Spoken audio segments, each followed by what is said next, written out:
যে গুনায় পুরুষও জড়িত, নারীও জড়িত, যে গুনায় জোয়ানও জড়িত, বুড়াও জড়িত, যে গুনায় আমার মতো কিছু মৌলবীও জড়িত, আপনাদের মতো মানুষরাও জড়িত, যে গুনায় কিছু পীর সাহেবও জড়িত, কিছু মুরিদও জড়িত, যে গুনায় কিছু ইমামও জড়িত, কিছু মুসল্লিও জড়িত, আর এমনকি যে গুনার মধ্যে বাচ্চারাও জড়িত, সেই গুনাটার নাম হচ্ছে টাচ মোবাইলের গুনাহ। পারলে অস্বীকার করেন, ও বাবা পারলে অস্বীকার করেন, যুবক অস্বীকার করেন না। ভয়ঙ্কর যে গুণা এই সমাজের অধিকাংশ মানুষ জড়ায়, কিন্তু পুরুষের জন্য এই সমাজের আরো দুইটা গুণা আছে যে গুণার মধ্যে এই সমাজের অধিকাংশ পুরুষ জড়ায়। কি সেটা? এক নাম্বার হচ্ছে এই সমাজের অধিকাংশ পুরুষ দাড়ি কাটার গুনায় জড়িত। দাড়ি কাটা নাকি জায়েজ কাজ না হালাল কাজ না হারাম কাজ? ছোট গুনাহ না বড় গুনাহ? অধিকাংশ মানুষ এই গুনায় জড়িত। এই মজলিস দেখলে বোঝা যাবে না, বাজারে গেলে বোঝা যাবে। পুরুষের জন্য আরেকটা নিয়মিত গুনাহ হচ্ছে যা এই সমাজের অধিকাংশ মানুষ নিয়মিত করে, সেটা হচ্ছে টাকনার নিচে কাপড় পরার গুনাহ। বলেন, আপনি বিশ্বাস না করলে দাঁড়িয়ে রাখেন, অধিকাংশ পুরুষ এই গুনায় জড়িত। পুরুষের জন্য গেল এই দুইটা। এই সমাজের অধিকাংশ পর্দানশীল নারী আরেকটা গুনাহ আছে তার মধ্যে জড়িত। অন্য নারীদের কথা বলছি না, পর্দানশীল নারী, যে নারী পর্দা করে অধিকাংশ মেয়ে গুনাহে জড়িত। কি ভয়ঙ্কর অবস্থা! কি সেটা? সেটা বোঝার জন্য আগে পর্দার আয়াত শুনেন, পর্দার বিধান। সূরা নূর 18 নম্বর পারা। কোন সূরা? 31 নম্বর আয়াত। 30 নম্বর আয়াতে আল্লাহ পুরুষদের পর্দা সম্পর্কে বলেছেন, আল্লাহু আল্লাহ রাব্বি আল্লাহু আল্লাহ আল্লাহু আল্লাহ রাব্বি আল্লাহু আল্লাহ। এক জন্মান্ধ, জন্ম থেকে অন্ধ, আর জন্ম থেকে ল্যাংড়া, দুইটাই লাগছে ঝগড়া। তো ল্যাংড়া অন্ধ কি বলে? যে জন্ম থেকে দেখে না, বলে বেটা তুই খালি আমার সাথে লেগে থাকস, আমার ভালো টুন্ডি তো সহ্য করে না। হ্যাঁ, কিন্তু জন্ম থেকে দেখে। তো ল্যাংড়াই বলে বেটা কানা মিনাল কাফিরিন, তোর আবার ভালো গুণ কিরে? তো কানাই বলে বেটা আমার জিন্দেগিতে আমি কোনোদিন হারাম জায়গায় তাকাই নাই, এটা দেখাস। হাসলেন কেন? এটার মধ্যে কোনো কৃতিত্ব নাই, দেখার শক্তি তো নাই। আজকে মোহাম্মদুল্লাহ ভাই বলতেন যে আমি জিন্দেগিতে হারাম জায়গায় তাকাই নাই, এর মধ্যে কৃতিত্ব ছিল, কারণ তাকানোর যোগ্যতা ছিল। তো ল্যাংড়াই বলে তো আমার বুঝি কোনো যোগ্যতা তো সরে পড়ে না। হ্যাঁ, কিন্তু জন্ম থেকে পাওসা। তো ল্যাংড়া বলে কামিনাল ফাসিকিন, বলে তোর আবার কি এর যোগ্যতা রে? তো ল্যাংড়া বলে আমার জিন্দেগিতে আমি কাউরে লাথি দিছি, তুই দেখছ। হাসলেন কেন? এটা কৃতিত্বের ব্যাপার না। পাও নাই, লাথি দেয় নাই, এটার মধ্যে কৃতিত্ব নাই। নবীদের গুনাহ করার যোগ্যতা ছিল না, গুনাহ করেন নাই, এর মধ্যে কোনো কৃতিত্ব নাই। গুনাহ করার যোগ্যতা ছিল, কিন্তু কোন নবী আল্লাহর ভয়ে জিন্দেগিতে কোনো গুনাহ করেন নাই, এটার মধ্যে হচ্ছে কৃতিত্ব। মানুষের মধ্যে এটা আমার আলোচনার বিষয়। আমার আলোচনার বিষয় অনেক দূরে, আমার খোঁচায় খোঁচায় একটু একটু করে আগাইতে হবে, ডাইরেক্ট যাইতে পারি না। মানুষের মধ্যে তৃতীয় শ্রেষ্ঠ শ্রেণীটার নাম হচ্ছে হযরতে সাহাবায়ে কেরাম রিদওয়ানুল্লাহি আলাইহিম আজমাইন। নবীর সঙ্গীরা, ঈমানের সাথে যারা সঙ্গী ছিলেন। সাহাবীদের ব্যাপারে আহলে সুন্নাহ ওয়াল জামাতের আকীদা বিশ্বাস হচ্ছে সমস্ত সাহাবী মাগফুর, আল্লাহ কর্তৃক ক্ষমাপ্রাপ্ত। কি সমস্ত সাহাবীকে আল্লাহ কি করে দিয়েছেন? ক্ষমা করে দিয়েছেন। কাজে কেউ যদি সাহাবীদের দোষ তালাশ করে, সাহাবীদের দোষ খুঁজে খুঁজে বের করে, সাহাবীদের সমালোচনা করে, বুঝতে হবে এরা নষ্ট চরিত্রের। আল্লাহ মাফ করেছেন, ওই সিদ্ধান্ত মানতে পারে নাই, আল্লাহর সিদ্ধান্তের বিরুদ্ধে আপত্তি জানাচ্ছে। সমাজের এক শ্রেণীর মানুষ আছে এই কামে লেগে আছে, আছে না নাই? আল্লাহ ওই গুমরাহি থেকে আমাদেরকে হেফাজত করে। আমি তুমি সাহাবীদের ব্যাপারে সমালোচনা করার যোগ্যতা রাখি না। এছাড়া আমরা যারা আমাদের প্রায় সবার গুনাহ হচ্ছে। এই আমাদের গুনাহগুলোকে আজকে তিনটা আলোচনা চালাইতে চাই। এখনো কিন্তু আলোচনার মূল পয়েন্টে আসেনি, শুধু শুনতে থাকে। আমাদের গুনাহ কয় প্রকার বললাম? প্রথম প্রকার বলার আগে আপনাকে পিছনের একটা পড়া শুনুন। একটা পড়া আপনারা প্রায় সবাই মুখস্থ করছেন। আমি অর্ধেক বললেই দেখবো আপনারা বাকিটা বলতেছেন। সেটা হলো আল্লাহ তাআলা ছাড় দেন। দেখছেন পড়া মুখস্থ। এখন যদি আমি এটার বিরুদ্ধে বলি আপনার কেমন কেমন লাগবে, তাই না? তাহলে পণ্ডিতই দেখেন, কিন্তু ওলামারা সাক্ষী। দেখেন ওলামারা আমারটা মানেন কিনা। এই কথাটা এইভাবে বলা ঠিক না। আল্লাহ ছাড় দেন, ছেড়ে দেন। এটা কাফেরদের ব্যাপারে আল্লাহ নবীকে বলেছেন, ফামাহমিলিল কাফিরিনা আমহিলহুম রুওয়াইদা। নবী আমিও ছাড় দিছি, আপনিও তো ছাড় দেন। ইমানদারদের ব্যাপারে ডাইরেক্ট এটা বলা একটা জায়গায় ঠিক আছে, কিন্তু আমরা আরেকটাও শিখবো আজকে নতুন পড়া। সেটা হলো আল্লাহ তাআলা নিজে বলেছেন, ওয়াফু আন কাসীর, আমি বহু বান্দাকে তার বহু গুনাহকে ছাড়ও দেই, ছেড়ে দেই। আজকে একটা নতুন পড়া মুখস্থ করে, আমার আল্লাহ ছাড়ও দেন, ছেড়ে দেন। বলে বলে এটা নতুন মুখস্থ করে, আগেরটা ভুলে যাওয়ার দরকার নাই, ওটারও জায়গা আছে, পেশ করবো ইনশাআল্লাহ। এখন নতুন পড়াটা বলে, আমার আল্লাহ ছাড়ও দেন, ছাড়ও দেন। জোরে বলেন, ছাড়ও দেন। আশাবাদী এই যে নতুন একটা বললাম, এ থেকে আমার লস হয়েছে না লাভ হয়েছে? তা আপনারা যে খালি লসের দিকে যান, যে আল্লাহ ছাড় দেন, ছেড়ে দেন না, এর আল্লাহ তাহলে বিপদ। নিজের বেলায় চিন্তা করেন তো, আল্লাহ যদি না ছাড়তো আমি এতদিন থাকতাম, তার মানে আল্লাহ আমার ছেড়ে দিতেছে। আরেকটা গুনাহ মানুষের, ইমানদারদের কথা বলছি, যেই গুনাহগুলো আল্লাহ এইভাবেই মাফ করেন না, নেক আমলের মাধ্যমে মাফ করেন। আল্লাহ বলেছেন, ইন্নাল হাসানাত ইউযহিবনাস সাইয়্যাত। বহু নেক আমল আছে এমন যে বহু গুনাহকে মিটায় দেয়। যেমন একটা হাদিস শোনাই আপনাদেরকে। আল্লাহর হাবিব সাল্লাল্লাহু আলাইহি ওয়াসাল্লাম বলেন, মান হাজ্জা লিল্লাহ ফালাম ইয়ারফুস ওয়া লাম ইয়াফসুক রাজাআ কায়াউমিন ওয়ালাদাতহু উম্মুহু। নবী বলেন, কেউ যদি আল্লাহর জন্য হজ করে, কার জন্য বলেন, কার জন্য? আচ্ছা, হজ কি অন্য কারোর জন্য করে নাকি? তাহলে নবী এটা কেন বললেন? বাড়তি কথাটা বোঝা গেল ঝামেলা আছে। কিছু আল্লাহর বান্দা পাওয়া যাবে যারা আল্লাহর জন্য হজ করে না, নিজের জন্য করে। বলে এরা কারা? বলে যারা হজের আগেও দাড়ি কাটতো, হজের পরে এসব করে। হজের আগেও দুর্নীতি করতো, হজের পরেও করে। হজের আগেও সুদ খাইতো, হজের পরেও খায়। হজের আগেও সন্ত্রাসী ছিল, হজের পরেও সন্ত্রাসী। তাহলে হজ কি হলো? হজ হইল কি? আগে আসিল সন্ত্রাসী, এখন হলো আল্লাহ সন্ত্রাসী। পার্থক্য এতটুকু। আগে আসিল সুদখোর, এখন আল্লাহ সন্ত্রাসী। আগে আসিল ঘুষখোর, এখন আর ঘুষের টাকা হাতে লয় না, ড্রয়ারটা খুলে দেয়, আমি ঘুষের টাকা হাতে ধরি না। আল্লাহ ব্যবসা আছে না। আল্লাহ নবী বলেন, যদি হজ এমন না হয়, লাম ইয়ারফুস ওয়া লাম ইয়াফসুক, হজে যায় কোন গুনাহ করে নাই, অশ্লীল কাজে জড়ায় নাই, এই হজটা আল্লাহর কাছে কত দামি। নবী বলেন, ওই ব্যক্তি যখন বাড়িতে ফেরত আসে, আল্লাহ তাকে এমন পবিত্র বানায় দেন, তার মা তাকে যেদিন জন্ম দিয়েছিলেন ওই রকম নিষ্পাপ বানায় দেন। আল্লাহ আমাদের সবাইকে এরকম হজ নসিব করেন। আমার ভাই, এটা এই জায়গায় বলা উচিত না, কিন্তু অনেকে ধোঁকা খান, প্রতারিত হন, এই জন্য বলতেছি। আমার ভাই, তিনি বাংলাদেশের বহু বুজুর্গ আলেমের খেদমত করেন এই জায়গায়। আমিও যাই ভাইয়ের সাথে, মুফতি দেলোয়ার সাহেব হুজুর যান। আলহামদুলিল্লাহ নিশ্চিন্তায় যাওয়া যায়। বাইরে একটা ট্রাভেলস আছে, হজের কাজগুলো হয়। এই প্রচারণার জন্য আমি বসে নাই, তোরা এগুলো দিস না, এটা কাইটা দিস বলার জন্য বলা। আল্লাহ আমার ভাইকে সারা জীবন মানুষের এই খেদমতটা ইখলাসের সাথে করার তৌফিক দান করেন। আপনারা তো লোক পান না, কার কাছে যায় ধরা খান। এই জন্য বললাম আর কি, প্রতারিত না হওয়ার জন্য বিশ্বস্ত মানুষের সাথে যাওয়া উচিত।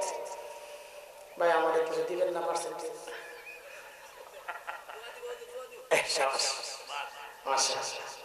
আমাদের এগুলো দরকার নেই। আলহামদুলিল্লাহ, এই দুই রকমের গুনাহ গেল। খেয়াল করেন, আলোচনা শুরু হয়নি কিন্তু ভূমিকা সাজাইতেছি। গুনাহকে কয় ভাগ করব? কয় ভাগ গেছে? এক ভাগ হচ্ছে আমার আল্লাহ যে গুনাহগুলো ছাড় দেন, ছেড়ে দেন, মাশাআল্লাহ। আরেক ভাগ হচ্ছে যে গুনাহগুলো নেক আমলের দ্বারা। তিন নাম্বার, খেয়াল করেন, তিন নাম্বার সম্পর্কে আল্লাহ বলছেন এমন কিছু গুনাহ আছে আমি ছাড় দিলেও ছেড়ে দিব না, ছাড় দিলেও। আচ্ছা, এবার আপনারা আমাকে বলেন, এক, দুই, তিন, এই তিন প্রকারের গুনার মধ্যে আপনাদের কাছে সবচেয়ে ভয়ঙ্কর বিপজ্জনক গুনাহ কোনটা মনে হচ্ছে? কয় নাম্বার? তাইলে ওই গুনাহ সম্পর্কে আমাদের জানা উচিত কিনা, ওই গুনাহ থেকে বাঁচা উচিত কিনা, তা আজকে আলোচনার বিষয়ে দুইটা। ওই গুনাহটা আমরা চিনব, যে গুনাহ সম্পর্কে আল্লাহ বলেছেন আমি ছাড় দিলেও ছেড়ে দিব না, এটা চিনব, আর ওই গুনাহ থেকে বাঁচার উপায়টা শিখব। ঠিক আছে? এটাই হলো আজকের আলোচনার বিষয়। ঠিক আছে ইনশাআল্লাহ? সেই গুনাহ কোনটা যে গুনাহ আল্লাহ ছাড় দেন কিন্তু ছেড়ে দেন না? আমি যে আয়াতটা পড়েছি ওই আয়াতে আল্লাহ একটা বলেছেন। কি সেটা? আল্লাহ বলেন, بلى من كسب سيئة وأحاطت به خطيئته فأولئك أصحاب النار هم فيها خالدون।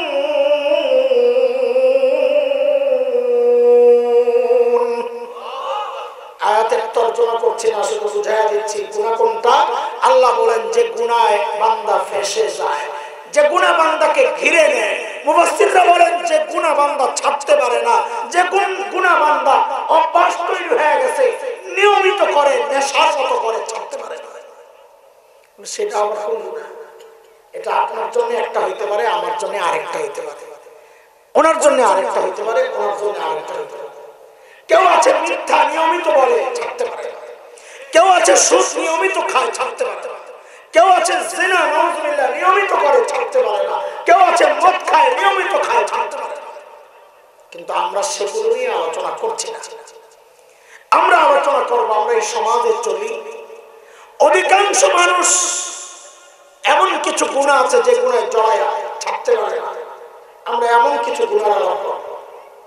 এর মধ্যে একটা গুনাহ এমন যে গুনাহে পুরুষও জড়িত, নারীও জড়িত, যে গুনাহে জোয়ানও জড়িত, বুড়াও জড়িত, যে গুনাহে আমার মতো কিছু মৌলবীও জড়িত, আপনাদের মতো মানুষরাও জড়িত, যে গুনাহে কিছু পীর সাহেবও জড়িত, কিছু মুরিদও জড়িত, যে গুনাহে কিছু ইমামও জড়িত, কিছু মুসল্লিও জড়িত, আর এমনকি যে গুনাহের মধ্যে বাচ্চারাও জড়িত।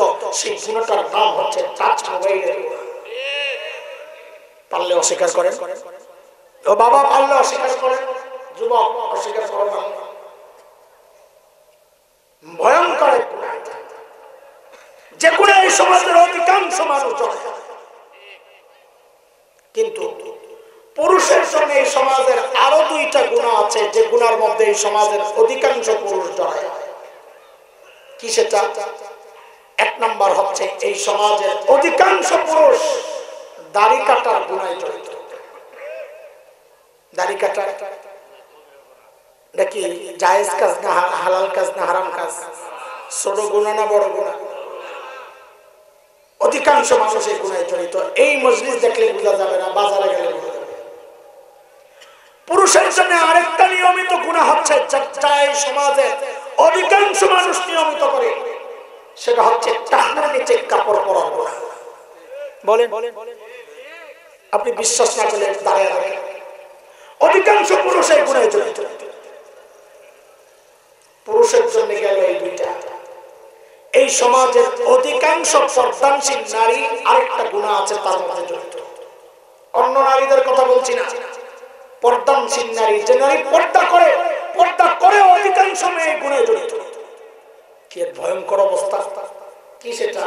সেটা বোঝার জন্য আগে পর্দার আয়াত শুনেন, পর্দার বিধান। সূরা নূর 18 নম্বর পারা। কোন সূরা? 31 নম্বর আয়াত, 30 নম্বর আয়াতে আল্লাহ পুরুষদের পর্দা সম্পর্কে বলেছেন, 31 নম্বর আয়াতে নারীর পর্দা সম্পর্কে বলেছেন। সেই বলতে গিয়ে আল্লাহ এক জায়গায় বলেন ওয়ালা ইউদিনা জিনাতাহুন্না, মেয়েরা যেন তাদের সৌন্দর্য প্রকাশ না করে। কাজেই কেউ যদি ছালার চট গায়ে দিয়ে কোনো নারী তার সৌন্দর্য গোপন করে, ইসলামী শরিয়া বলবে সে শরিয়া অনুযায়ী পর্দা করেছে। কোন নারী যদি ঘর থেকে একটা কাঠামো দিয়া তার সৌন্দর্য গোপন করে, ইসলামী শরিয়া বলবে সে ইসলাম সম্মত পর্দা করেছে। আর কোন নারী যদি এইরকম একটা বাজে পর্দা দিয়া নিজের সৌন্দর্য গোপন করে, ইসলামী শরিয়া বলবে সে শরিয়া অনুযায়ী পর্দা করেছে।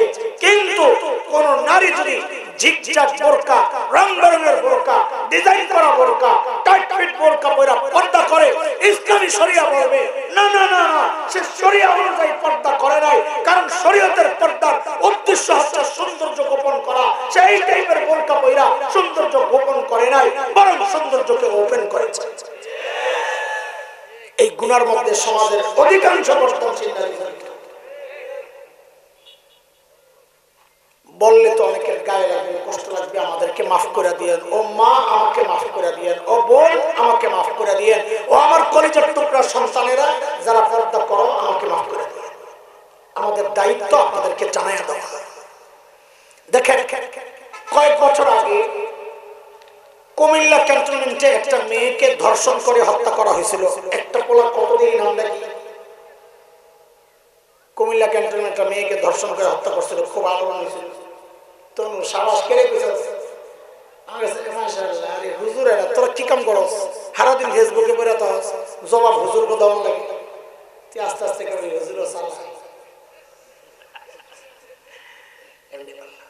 জানেন, সচেতন আলে মাশাআল্লাহ। এই যুগে চলতে হলে সচেতন হইতে হয়। তনু ছিল হিজাবি। কি ছিল? হিজাবি। বুঝেন হিজাবি হইলো ওন্না ওন্না ওন্না, ওরা বলে, আমি বলি তেনা। আসলে কিনা তেনা তেনা, চিকুন একটা লম্বা তেনারে ফিনফিনি পাতলা খোপাডারে বাঁধাকপির মতো উপরে বান্ধা, ওইটারে সুন্দর করে পেঁচাইয়া, চেহারারে সুন্দর করে গোল করে ঢাইকা, সিট্টিপিন লাগাইয়া, এখন উনি রাবেয়া বসিয়া। এটা হলো হিজাবি নারী।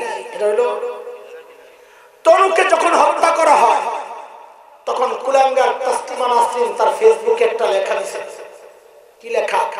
যে মোল্লারা এখন কি বলবে, মোল্লারা না বলে পর্দা নারীকে ইফতিজিং ধর্ষণ থেকে বাঁচায়, তনুকে তনুর পর্দা তো বাঁচাইতে পারলো না, তনুকে তনুর হিজাব তো বাঁচাইতে পারলো না। তখন আমি ফেসবুক চালাইতাম, এটা 6-7 বছর আগের কথা মনে হয়। তো ওর ইনবক্স আছে একটা জায়গা, মুরব্বীরা বুঝবেন নি, আল্লাহ জানে, আসলে কোনটা কোনটা বুঝা বইয়া থাকে। এমন একটা জায়গা আছে যেখানে শুধু তার সাথে আমি কথা বলতে পারবো, অন্যরা দেখবে না। তো ওখানে যাই আমি লিখছি, হ্যাঁ ঠিকই আছে, তনু হিজাবি আছে। এরপরে ধর্ষণের শিকার হওয়ার কারণ কি? কারণ তনুর হিজাব ছিল তসলিমা মার্কা হিজাব, এটা ইসলামের হিজাব না। হাই হাই এটা লেখার লগে লগে বেরিয়ে আমারে ব্লক করে বুঝছে এটা কাট্টা মৌলবি, এটার লগে কামাকা তর্ক করে ধরা ছাড়া উপায় নেই। এটা হচ্ছে বিষয়। হিজাব পর্দা সৌন্দর্য ওপেন করার জন্য না। এই সমাজের বহু মেয়ে আছে তার কাপড় চোপড় অপছন্দের, ভালো না, সুন্দর না, চেহারাও ভালো না, এমন একটা বোরকা লাগায় পোলাপান খালি গায়ে গেলে, খালি মানে বোরকা ছাড়া গেলে পোলাপান তাকাতো না। এখন ওই বোরকাটা পরার কারণে ছেলেরা এখন তাকায় থাকে। তাহলে আপনারা সিদ্ধান্ত দেন, আপনারাই বলেন এই বোরকা তার সৌন্দর্য গোপন করেছে না সৌন্দর্য প্রকাশ করেছে? যেই বোরকা সৌন্দর্য প্রকাশ করে, কোরআন বলে এটা বোরকা পর্দা, এটা পর্দার নামের ফ্যাশন।